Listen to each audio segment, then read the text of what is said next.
계절입니다. 우리가 다 불공평한 것 같을 때 하나님은 눈을 주셔서 모든 불공평한 것들 속에 똑같은 하얀 색깔의 옷을 입혀주시는, 하나님이 보실 때는 더 높은 것도 더 낮은 것도 없는 그런 사랑.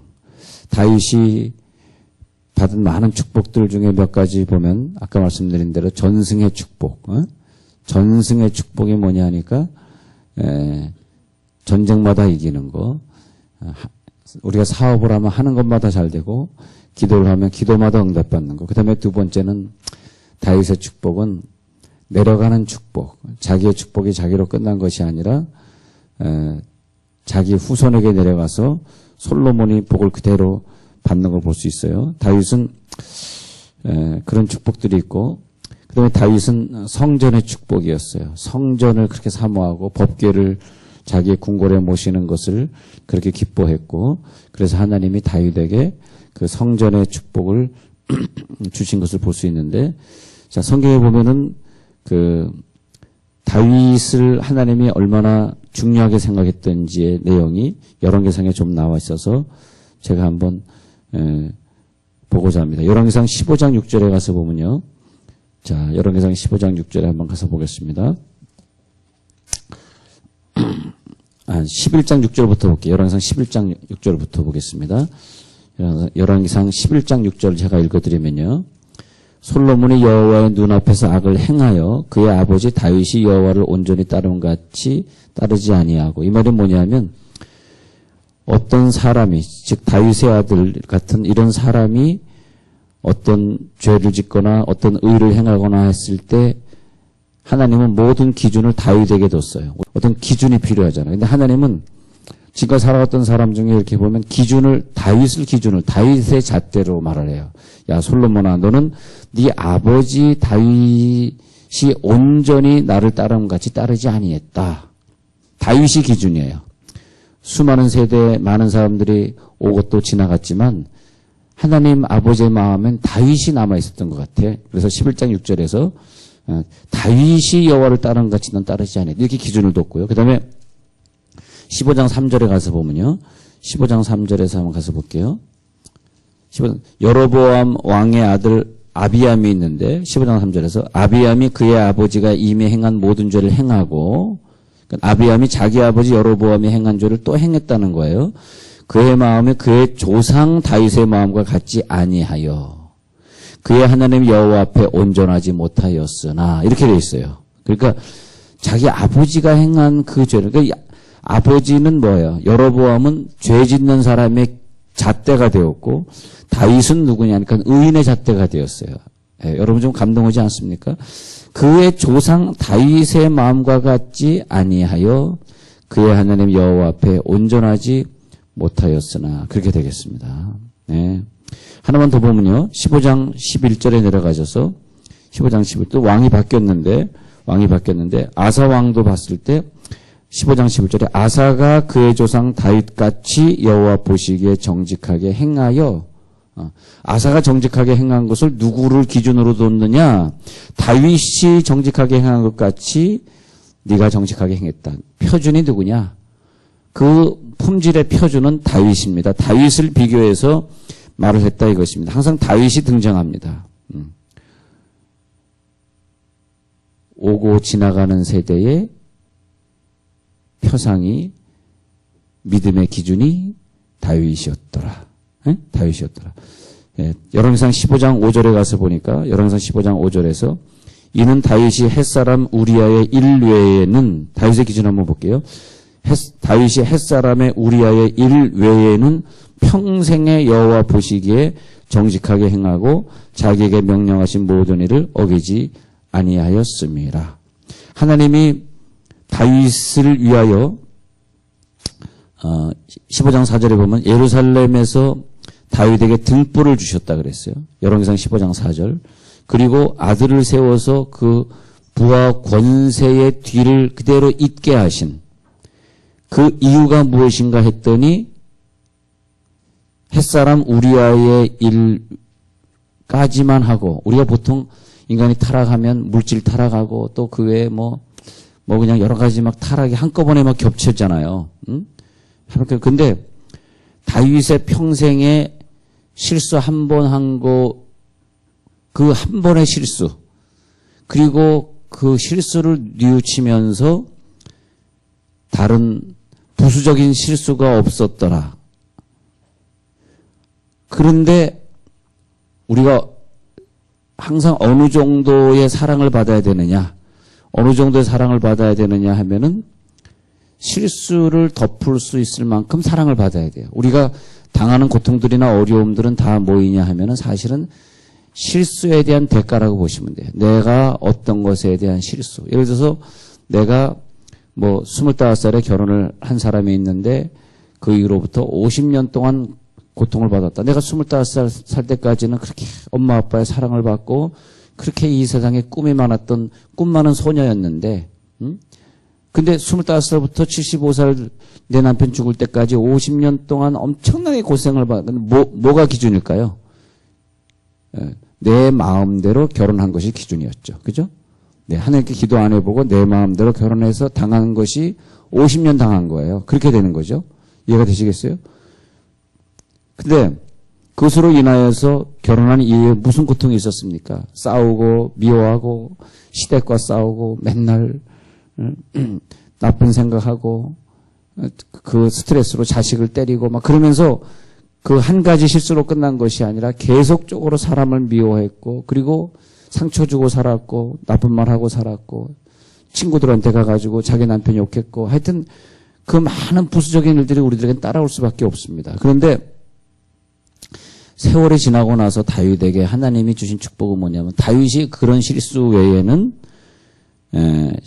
다른 실수를 하지 아니하고 오히려 말이에요. 어떤 실수 때문에 더 복받은 사람 하면은 여러분들 실수를 일부러 하실까 봐 얘기를 못 하겠는데 하여튼 이해를 잘 못 하시니까 그런데 자 하나님의 복이 바로 다윗에게 임했는데 다윗은 오늘 다시 시편 23편에 가서 이제 정리를 해보면 시편 23편 5절에서 주께서 내 원수의 목전에서 내게 상을 차려주시고 기름을 내 머리에 부으셨으니 그전에는 외울 때 주께서 내 원수의 목전에서 상을 베푸시고 여기서는 상을 차려주시고 베푸시고 뭐 있었는데 왜 차려주시고로 바뀌었는지 모르겠는데 그 상을 베푸시고 베풀어 주시고 그리고 기름으로 내 머리에 부으셨으니 내 잔이 넘치나이다 하고 내 잔이 넘치나이다 이 잔에 딱 와가지고 감동을 딱 받은 거예요. 자, 우리 이 잔에 대해서 우리 문화에 대해서 제가 말씀드렸고 또 지난주에 설교하실 때 문 목사님도 말씀하셨습니다만 내 잔이 넘치나이다가 뭐라고요? 자, 유목민들의 문화입니다. 3, 4일 동안 여행하다가 어떤 집이 있어서 문을 두드렸어요. 그랬더니 옛 친구가 온 것 같습니다. 그래서 문을 열어줬습니다.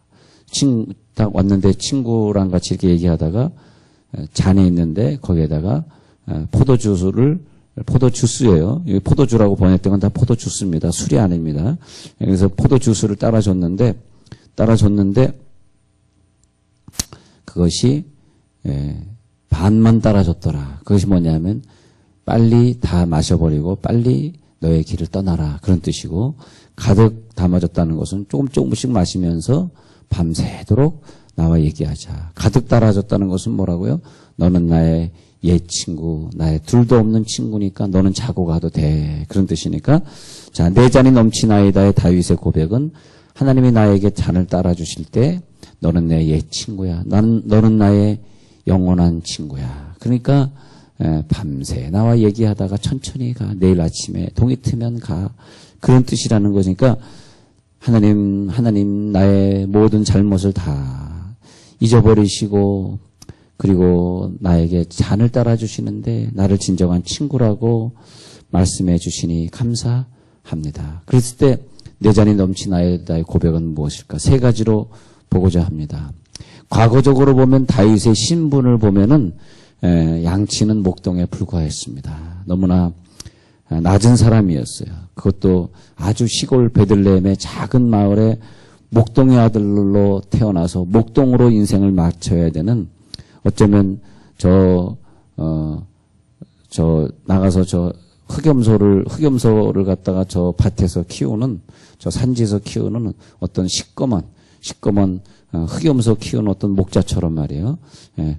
자기 아버지도 흑염소를 키웠고 그 아들도 흑염소를 키우는 저 시골의 한 시골에 무슨 경상도 군위면 이렇게 군위면 이렇게 해가지고 거기에 어디에 그 시골로 찾아가가지고 하나님이 야 내가 너를 왕으로 세우겠다. 이게 좀 심각하잖아요. 아니 무슨 이상해 왜 나한테 와서 왕으로 세우겠다는 거예요. 그러니까 과거적으로 보면은 하나님은 나를 어떻게 사랑하시냐 하니까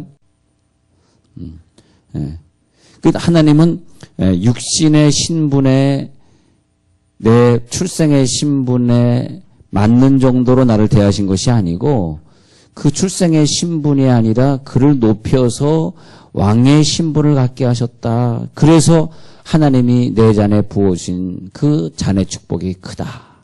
그래서 내 잔은 넘치나이다. 겸손하죠. 겸손한 고백입니다.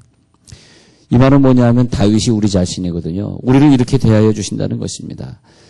내가 보는 시각으로 나를 보지 아니하시고 내가 볼 때 우리의 자녀들의 시각으로 보면 우리 자녀들 저래가지고 커서 무슨 일을 하겠어? 그런 시각으로 우리들의 자녀를 봐주지 아니하시고 우리가 그저 예수님을 영접하기만 했는데 예수님의 십자가 보혈을 그저 믿기만 하고 십자가의 일꾼으로 우리가 쓰임받겠다고 고백만 했는데도 불구하고 우리에게 하나님 자녀가 되는 권세를 주시고 야 너가 바로 나의 일을 하라 그랬어요. 그래서 세상 사람들은 우리들의 수준을 봤을 때 우리를 학벌로 보고 우리들의 어떤 생긴 걸로 보고 우리들의 소유로 봐가지고 그래서 별로 우리들이 쓰임받지 못할 것으로 세상 사람들은 판단하지만 하나님은 세상의 기준으로 본 것이 아니라 우리를 영적인 수준으로 우리들의 신분을 보지 아니하시고 신분보다 더 높은 은혜 우리들에게 환상이 있습니다. 우리들에게는 이 미래를 향한 하나님의 비전이 있습니다. 주여 왜 우리가 여기에서 만나서 이 도시에 와 있을 거예요. 이 도시를 추수하라.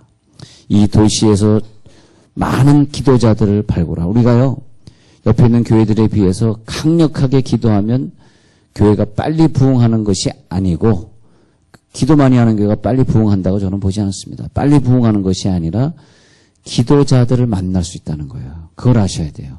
그래서 교회는 일꾼들이 많아요. 믿음의 공동체, 믿음의 노선을 같이 가는 사람들을 빨리 확보하는 길입니다.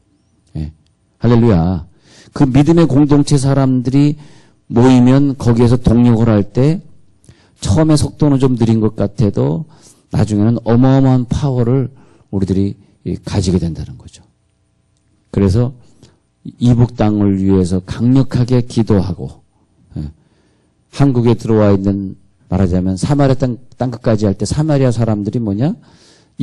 우리와 같이 살고 있는 이질감을 가지고 있는 문화가 다른 민족들 그 사람들을 선교하고 또 우리의 단기 선교가 계속 아시아 땅을 밟으면서 그 지역에 선교 거점을 확보해낸 다음에 우리가 서로 교대로 가서 그 지역을 돌아보고 땅끝까지 미전도 종족을 따라가서 선교하고 또 선교사님들을 우리가 파송한 선교사님들을 계속 가서 돕고 주여 우리가 풀타임 선교사를 10가정 목표로 기도합니다. 우리 그런 일들 하게 하소서. 왜 그럴까요? 내 잔이 넘치기에.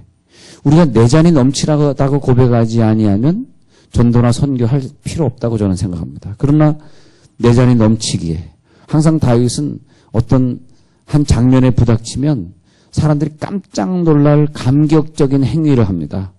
그러잖아요. 성가대 4,000명을 모았으니 그러니까 깜짝 놀랄 만한 야 깜짝 놀라겠다. 근데 저 정도는 아무것도 아니고 다윗은 정말 하나님 볼 때 인간도 놀라지만 하나님도 깜짝 놀랄 정도로 그런 걸 볼 수 있습니다. 그래서 다윗에게 하나님 참 그런 은혜를 주신 것 같은데 다윗은 또 하나님은 깜짝 놀라게 한 것이 내 신분이 천민의 신분인데 바닥의 신분에서 저 왕의 신분까지 만들어주신 걸 감사해서 자기 과거를 생각할 때 그 은혜가 흘러 넘칩니다. 흘러 넘칩니다. 신분에 대한 건 어때요? 예.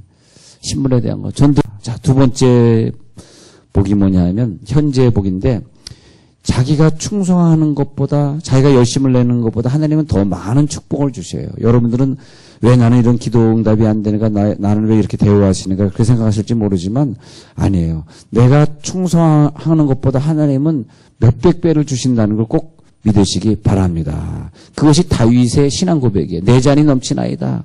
예. 평신도든 사역자든 교역자든 하나님이 나에게 베풀어 주신 그 분량보다 내가 충성하고 봉사한 분량이 작습니다. 이걸 하나님이 기뻐하셔요. 그러니까 나는 무익한 종입니다. 내가 할 것을 했을 뿐입니다. 이렇게 해야지 왜 내가 이만큼 하는데 나에겐 이것밖에 대우 안 하십니다. 그러면 더 큰 축복에 도전할 수가 없더라 이거예요. 이해가 되시겠어요? 예. 그러니까 왜 목사님 나는 이렇게 쟤랑 똑같은 수고했는데 왜 자꾸 쟤만 칭찬하고 나는 칭찬 안 하십니까? 이렇게 말씀하신다면 다윗의 내 잔이 넘치나이다의 은혜는 좀 못 받은 사람이다. 전 그렇게 봐요. 예. 예. 그래서 강단이라고 하는 게 사실은 누구를 칭찬을 못 해요. 왜냐하면 A라는 사람 정말 기쁜 마음으로 칭찬해주면 B가 상처를 받아요. 또 B를 칭찬하면 A가 상처를 받아요. 제일 좋은 건 A를 까는 거예요. 그럼 B가 은혜를 받아요. 참 이상하죠? 예. 왜 우리들이 그런 마음이 있냐 하면은 내 잔이 넘치나이다의 고백이 안 돼서 그래. 우리 내 잔이 넘치나이다. 아무리 충성을 하고 이 목숨 다 바치고 다 바쳐도 당신이 주신 사랑에 근처를 갈 수가 없으니 내가 당신에게 바친 사랑은 하나의 조약돌 같은데 당신이 나에게 베푸신 사랑은 큰 바다 같아. 아무리 조약돌을 던져도 그 바다를 다 채울 수 없으니 예? 그걸 어디다 비교할 수 있겠습니까? 섬긴 건 작은 것인데 주신 축복은 너무나 커서 평생의 목숨을 다 바쳐도 늘 부족하기만 하니 어쩌다 내가 당신의 사람이 되었습니까? 어쩌다 내가 당신의 사람이 되었습니까? 자, 세 번째 자는 무슨 자느냐 했더니 미래를 생각해 볼 때 하늘의 상급을 바라볼 수 있는 자만의 고백이 되었습니다. 하늘의 상급을 바라보니까 내게 주어질 면류관이 너무 커서 24장로들이 면류관을 벗어서 예수님 앞에 던지듯이 주여 내 잔은 너무나 넘칩니다. 미래에 받을 상급을 생각하면 나는 작은 일에 충성했는데 조금만 기도하고 조금만 말씀 보고 조금만 전도했는데 하나님은 나를 많은 상급의 주인이라 보시고 큰 면류관을 주실 것을 생각하니까 하나님 이제 내 인생의 비전을 더 크게 갖게 해 주옵소서. 여러분 이제 우리는 그 내 잔이 넘치나이다 고백할 수 있는 사람은 어떻게 살아야 되겠느냐. 하나님의 십자가 사랑을 깨닫는 십자가 믿음의 사람으로 사시기 바랍니다. 너무나 인생은 짧더라고요. 너무나 인생이 짧아가지고 주여 십자가 사람으로 살게 하소서. 하나님은 이 시간에도 내 잔이 넘치나로 고백할 수 있는 사람을 찾으셔요. 그래서 다윗을 일꾼으로 만드셨듯이 땅 끝까지 예수님을 전도해 줄 사람. 그저 아침에 일어나면 오늘은 예수를 어떻게 전할까? 왜? 내 잔이 넘치기에. 그런 사람을 찾으세요. 그런 하늘의 비전을 가지고 있는 사람. 엘리야와 함께 7,000명의 중보자를 주님이 마련해 놓으셨는데 저는 환상을 봤습니다. 저 서울이 아니라 세종시로 7,000명이 기도하러 모이는 것을 봤습니다. 서울인 줄 알았는데 이제는 그 서울에 있었던 그 부흥의 물결이 세종시가 되었어요. 그래서 일단은 많은 공무원들 이쪽으로 1차, 2차, 3차 이동을 시키고 있었습니다. 몰라요. 앞으로 10년 안에 여러분들이 살아계시다면 그것을 볼 텐데 만약 여러분들이 어떤 교통사고나 해서 10년 안에 가신다면 못 보고 가실 것입니다. 10년 안에 목숨 걸고 하나님 앞에 바쳐진 사람들, 오직 주님만 얘기하고 사람을 얘기하지 아니하고 사람을 투정하지 아니하고 오직 주님만 얘기할 수 있는 7,000인의 군사가 모이게 되어 있습니다. 예수님의 사역을 계승해 나갈 하영조 목사님 말대로 X 29th 그래야 돼 원래는요. 9th X 29 뭡니까? 그것은 사도행전 28장으로 끝난 것이 아니라 29장을 새로 쓸 수 있는 성경의 주인공들, 예수의 비전을 가진 사람, 그물을 즉시 버려두고 예수를 따를 수 있는 사람, 나는 예수 십자가의 사람으로 살겠습니다. 그 잔이 넘치기에 나는 오늘도 그런 사람으로 승리하길 원합니다. 그것은 무엇입니까? 다윗을 썼다는 것은 하나님이 너무너무 평범한 천민을 찾아오셔서 그 사람을 지도자로 쓴 것이기 때문에 우리는 여기에서 예수님처럼 다윗을 발굴해야 되는데 그 별볼일 없는 사람, 그저 아무것도 아닌 죄 중에 있는 사람을 꺼내가지고 죄 없는 사람으로 만들어서 교계의 지도자로 만들어주는 거. 할렐루야. 물질의 복을 받은 사람으로 만들어주는 거. 다윗 같은 복을 유지할 수 있는 사람으로 만들어주는 거. 그것이 10년의 우리들의 비전인 걸 여러분들에게 발표합니다. 앞으로 10년 비전, 하나님의 살아계심이 나타나게 될 것이고 10년 비전, 하나님의 은혜가 막 강같이 흘러가고 다른 교회에 비해서 성도들의 철야 기도와 새벽 기도와 성도들의 헌신이 막 불같이 타오르는 교회. 그 먼 거리에서도 1000번제를 드리면서 성전의 완공을 눈물로 기도하는 사람들이 막 모여드는 신사도행전의 역사가 이어지는 교회. 진정으로 겉으로만 기도하는 것이 아니라 북한 동포를 위해서 정말로 눈물로 기도하기 때문에 예배 때마다 눈물이 살아있고 통성기도가 살아있고 생명의 말씀이 살아있고 기도자들이 기도할 때마다 성령의 체험이 되어지는 교회. 여러분의 비전이 우리들에게 있습니다. 이 비전에 동참하실 간절히 축원합니다.